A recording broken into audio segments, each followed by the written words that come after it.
আজকে হবে পটল দিয়ে চিংড়ি মাছ, পটল আলু আর চিংড়ি রসা।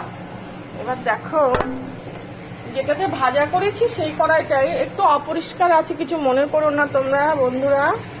শুভ দুপুর সবাইকে বলছি। এই যে তেলটাতে ওই চিংড়ি মাছ ভাজার কড়াইটাতে একটু জিরে ফোড়ন দিলাম। জিরে ফোড়ন দিয়ে আর সবার রেগুলার যে মশলা আদা জিরে লঙ্কা, আমরা তো পেঁয়াজ রসুন রান্নাতে খাই না সত্যি কথা বন্ধুরা। এবার মশলাটা সব ঢেলে দিলাম। আমরা পেঁয়াজ রসুন খুব কম খাই রান্নাতে। এই মাংস ডিম বিশেষ কিছু মাছ ছাড়া পেঁয়াজ রসুনের আমাদের ঘরে রান্না হয় না।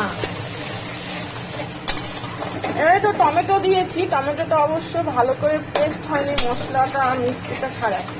এবার মশলাটা একটু কষাবো, ভালোভাবে কষাবো, তারপরে আসছি তোমাদের কাছে।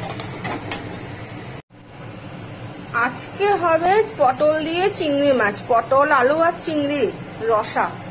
এবার দেখো, যেটাতে ভাজা করেছি সেই কড়াইটাই একটু অপরিষ্কার আছে, কিছু মনে করো না তোমরা বন্ধুরা।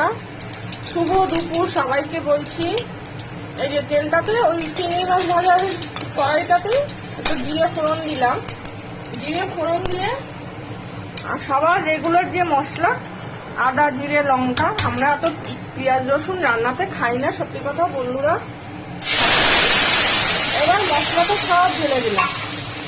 আমরা পেঁয়াজ রসুন খুব কম খাই রান্নাতে। এই মাংস ডিম বিশেষ কিছু মাছ ছাড়া পেঁয়াজ রসুনের আমাদের ঘরে রান্না হয় না। এবার তো টমেটো দিয়েছি, টমেটোটা অবশ্য ভালো করে পেস্ট হয়নি, মশলাটা মিষ্টিটা ছাড়া। এবার মশলাটা একটু কষাবো, ভালোভাবে কষাবো, তারপরে আসছি তোমাদের কাছে। দেখুন পটল দিয়ে মশলাটা কষানো হয়ে গেছে, একদম তেল ছেড়ে দিয়েছি। এবারে আমি কিন্তু জল দিয়ে দেবো। এখনো কিন্তু আলু আর আমি চিংড়ি মাছটা দেইনি, এটা দেবো একটু পরে। এবার দেখো একদম মশলা ভালোভাবে কষানো হয়ে গেছে সুন্দর করে। এবার আমি জলটা দিয়ে দেবো।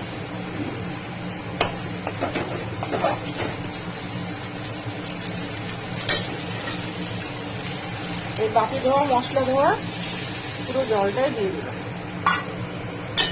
একটু মশলাদার করেই করবো, বড় চিংড়ি তো হালকা পাতলা করলে ভালো লাগে না।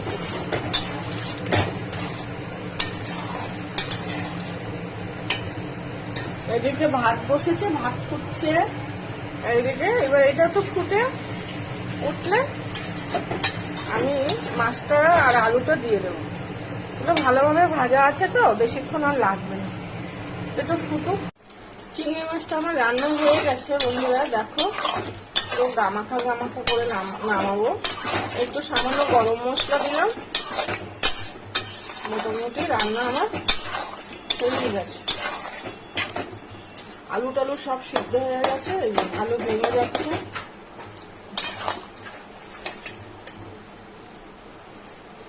একটু বড় সাইজেরই চিংড়ি আছে, সব খুব ছোট না, ভালোই বড় আছে। কলমি শাক ভাজা, আর এদিকে স্যালাড কেটে রেখেছি, পেঁয়াজ আর শসা। এই যে কলমি শাক ভাজাটা হয়ে গেছে, রেখে দিয়েছি।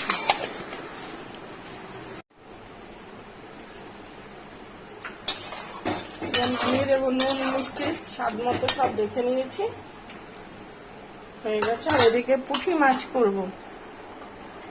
পুঁটি মাছ কালো জিরে আর রাঁধুনি ফোড়ন দিয়ে কাঁচা লঙ্কা দিয়ে করব এই রান্নাটা।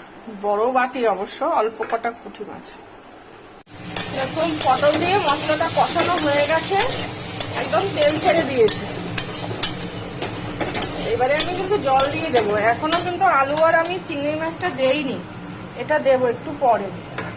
এবার দেখো একদম মশলা ভালোভাবে কষানো হয়ে গেছে সুন্দর করে। এবার আমি জলটা দিয়ে দেবো।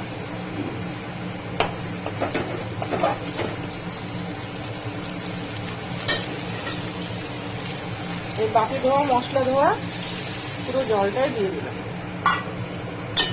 একটু মশলাদার করেই করবো, বড় চিংড়ি তো হালকা পাতলা করলে ভালো লাগবে না।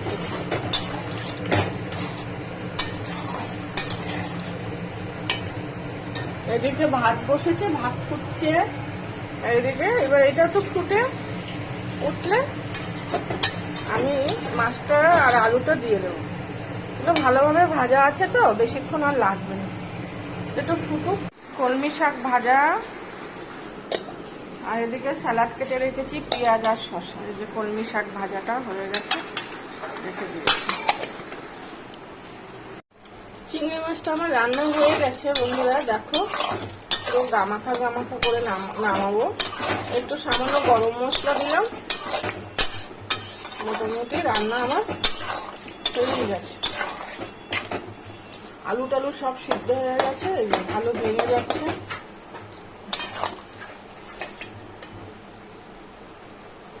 একটু বড় সাইজেরই চিংড়ি আছে, সব খুব ছোট না, ভালোই বড় আছে।